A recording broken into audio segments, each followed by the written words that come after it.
ನನ್ನ ಹೆಸರು ಅಭಿಷೇಕ್ ಅಂತ, ನಮ್ಮೂರು ಸಿದ್ಲಿಂಗ್ಪುರ ಅಂತ. ನನ್ನ ಫೋನ್ ನಂಬರ್ 6362359683, ನಮ್ಮ ಚಾಮರಾಜನಗರ ಜಿಲ್ಲೆ.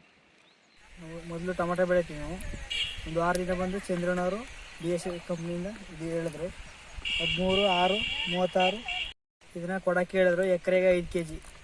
ಇದನ್ನು ಡ್ರಿಪ್ನೇ ಕೊಟ್ಟ ಮೇಲೆ ಕುಡಿ ಹೂವೆಲ್ಲ ಚೆನ್ನಾಗಿ ಹೊಡೆದೈತೆ. 5 kg ಕೊಡ್ಬೋದು.